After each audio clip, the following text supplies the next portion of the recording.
আসসালামু আলাইকুম। এসএসসি ২০২৬ সালের পরীক্ষার্থীরা, তোমাদের এমসিকিউ নিয়ে একটা সুখবর আছে এবং প্রমাণ সহকারে দেখাই দিব। শিক্ষা বোর্ডের কর্মকর্তারা বিগত ৩ বছর থেকে যেভাবে তোমাদের এমসিকিউ শিট কাটতিছে, আমরা কিন্তু সকল বিষয় জানি এবং আমরা দেখাই দিতে পারবো, প্রমাণ সহকারে দেখাই দিব। এবং তোমাদের এই বছরে কিভাবে তোমাদের এমসিকিউটা কাটা হয়েছে আমরা সরাসরি ভিডিওতে দেখাই দিব। তোমাদের মধ্যে যারা এমসিকিউ নিয়ে টেনশনে আসো, কোনো টেনশন করবে না। যাদের ৬টা মানে হচ্ছে যাদের ৭টা ৮টা ৯টা এমসিকিউ হবে, মানে ৩ নাম্বার পর্যন্ত শিক্ষা বোর্ড কিন্তু বাড়িয়ে দিবে তোমাদের।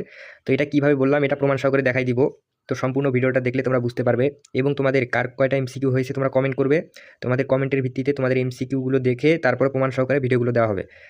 এখন বর্তমানে যারা এমসিকিউ নিয়ে টেনশনে আসো, তোমরা টেনশন করতেছো যে ভাইয়া মনে হয় আমার ৩টা এমসিকিউ শর্ট হয়েছে, আমি এই কারণে কি ফেল করব? তোমাদের মধ্যে অনেকেরই ৩টা এমসিকিউ শর্ট হয়েছে। যাদের হচ্ছে ৭টা ৮টা ৯টা এমসিকিউ হবে তারা কিন্তু পাস করবে। তো এটা প্রমাণ দেখো, এই দেখো আমি প্রমাণটা দেখাই দিতেছি এখন। এটা হচ্ছে দেখো একটা প্রমাণ, মানে হচ্ছে আমি বলেছি যে ৩টা মানে হচ্ছে ৭টা ৮টা ৯টা এমসিকিউ যাদের হবে তারা পাস করবে। দেখো এখানে শিক্ষার্থীটা কয় নাম্বার পেয়েছে, এখানে দেখো ৯ পেয়েছে। এটা আর্টস বিভাগের স্টুডেন্ট, প্রমাণ সহকারে দেখাই দিলাম। তো এগুলো প্রমাণ আরও অনেক স্ক্রিনশট আছে আমাদের বিগত বছরের। তো তোমরা যারা এমসিকিউ নিয়ে টেনশনে আছো কোনো টেনশন করবে না। এই দেখো আমি একটা প্রমাণ দেখাই দিলাম। দেখো স্টুডেন্টটা পাস করেছে, এমসিকিউতে ৯ পেয়েছিল, দেখো তাকে সি গ্রেড দেওয়া হয়েছে, দেখো সে পাস করেছে। এবং শিক্ষা বোর্ডের কর্মকর্তারা তোমাদের কিভাবে রেজাল্টটা তৈরি করতেছে সম্পূর্ণ বিষয় কিন্তু আমি দেখাই দিব তোমাদের। তাই তোমরা অবশ্যই সাবস্ক্রাইব করে তোমাদের মূল্যবান মতামতটি কমেন্ট করবে এবং তোমাদের কার কয়টা এমসিকিউ হয়েছে তোমরা কমেন্ট করবে। ইনশাআল্লাহ কয়টা এমসিকিউ হবে তারা কিন্তু পাস করবে। তো এটা প্রমাণ দেখো, এই দেখো আমি প্রমাণটা দেখাই দিতেছি এখন।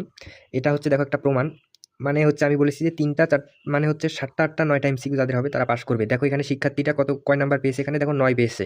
এটা আর্টস বিভাগের স্টুডেন্ট, প্রমাণ সহকারে দেখাই দিলাম। তো এগুলো প্রমাণ আরও অনেক স্ক্রিনশট আছে আমাদের বিগত বছরের। তো তোমরা যারা এমসিকিউ নিয়ে টেনশনে আছো কোনো টেনশন করবে না। এই দেখো আমি একটা প্রমাণ দেখাই দিলাম। দেখো স্টুডেন্টটা পাস করেছে, এমসিকিউতে ৯ পেয়েছিল, দেখো তাকে সি গ্রেড দেওয়া হয়েছে, দেখো সে পাস করেছে। এবং শিক্ষা বোর্ডের কর্মকর্তারা তোমাদের কিভাবে রেজাল্টটা তৈরি করতেছে সম্পূর্ণ বিষয় কিন্তু আমি দেখাই দিব তোমাদের। তাই তোমরা অবশ্যই সাবস্ক্রাইব করে তোমাদের মূল্যবান মতামতটি কমেন্ট করবে এবং তোমাদের কার কয়টা এমসিকিউ হয়েছে তোমরা কমেন্ট করবে। ইনশাআল্লাহ